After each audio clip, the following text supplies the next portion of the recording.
You are about to begin the greatest adventure of your life.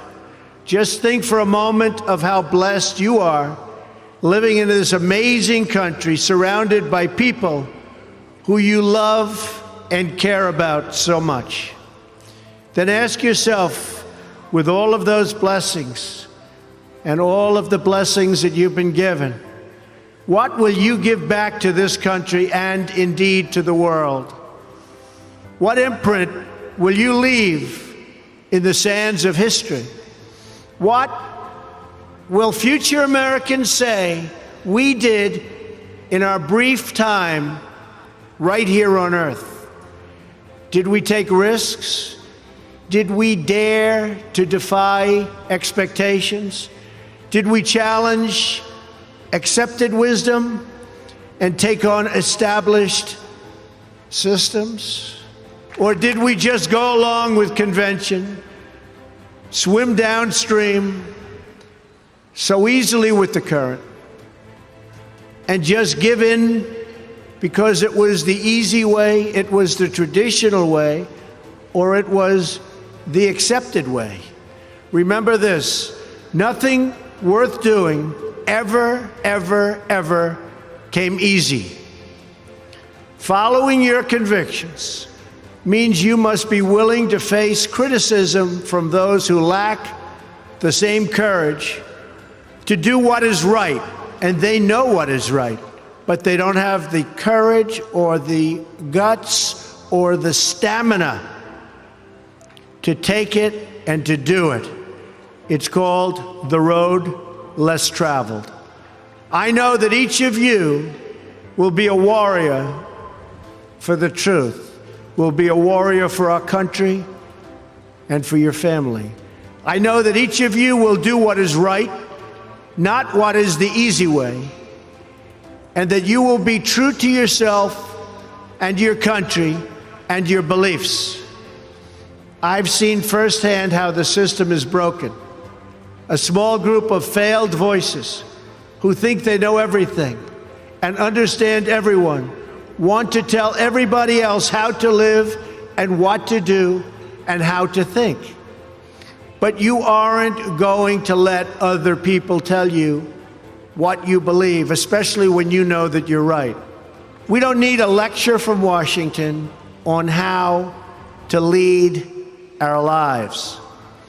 I'm standing here looking at the next generation of American leaders. There may very well be a president or two in our midst. In your hearts are inscribed the values of service, sacrifice, and devotion. Now you must go forth into the world and turn your hopes and dreams into action. America has always been the land of dreams because America is a nation of true believers. When the Pilgrims landed at Plymouth, they prayed. When the founders wrote the Declaration of Independence, they invoked our Creator 4 times. Because in America, we don't worship government, we worship God. That is why our elected officials put their hands on the Bible and say, "So help me God," as they take the oath of office. It is why our currency proudly declares, "In God we trust." And it's why we proudly proclaim that we are one nation under God every time we say the Pledge of Allegiance. The story of America is the story of an adventure that began with deep faith, big dreams, and humble beginnings. But the fact is, no one has ever achieved anything significant without a chorus of critics standing on the sidelines explaining why it can't be done. Nothing is easier or more pathetic than being a critic, because they're people that can't get the job done. But the future belongs to the dreamers, not to the critics. The future belongs to the people who follow their heart no matter what the critics say, because they truly believe in their vision and never, ever quit. You never quit. If I give you one message to hold in your hearts today, it's this: never, ever give up. There'll be times in your life you'll want to quit, you'll want to go home. You'll want to go home perhaps to that wonderful mother that's sitting back there watching you and say, "Mom, I can't do it. I can't do it." Just never quit. Go back home and tell Mom, Dad, I can do it. I can do it. I will do it. You're going to be successful. I've seen so many brilliant people. They gave up in life. They were totally brilliant. They were top of their class. They were the best students. They were the best of everything. They gave up. I've seen others who really didn't have that talent or that ability, and they're among the most successful people today in the world because they never quit and they never gave up. So just remember that. Never stop fighting for what you believe in and for the people who care about you. Carry yourself with dignity and pride.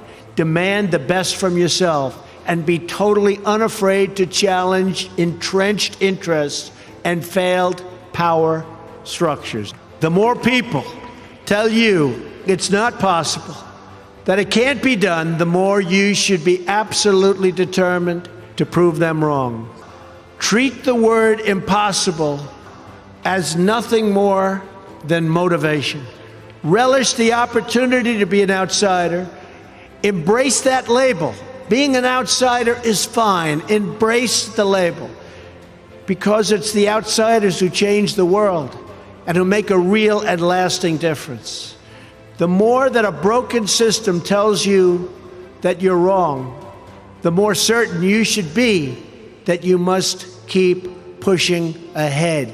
You must keep pushing forward.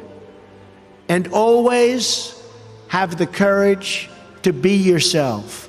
Most importantly, you have to do what you love. You have to do what you love. I've seen so many people, they're forced through lots of reasons, sometimes including family, to go down a path that they don't want to go down, to go down a path that leads them to something that they don't love, that they don't enjoy. You have to do what you love, or you most likely won't be very successful at it. So do what you love. Today, each of you begins a new chapter as well. When your story goes from here, it will be defined by your vision, your perseverance, and your grit. As you build good lives, you will also be rebuilding our nation. You'll be leaders in your communities, stewards of great institutions, and defenders of liberty.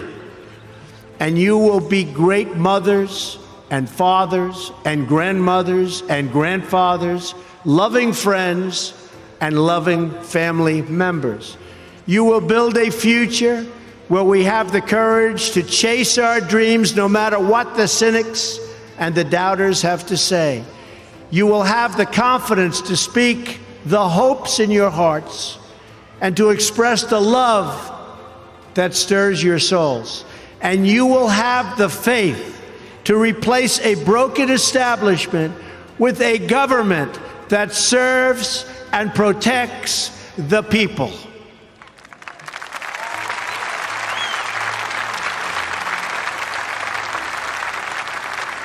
We must always remember that we share one home and one glorious destiny. Whether we are brown, black, or white, we all bleed the same red blood of patriots. We all salute the same great American flag, and we are all made by the same Almighty God. As long as you have pride in your beliefs, courage in your convictions, and faith in your God, then you will not fail.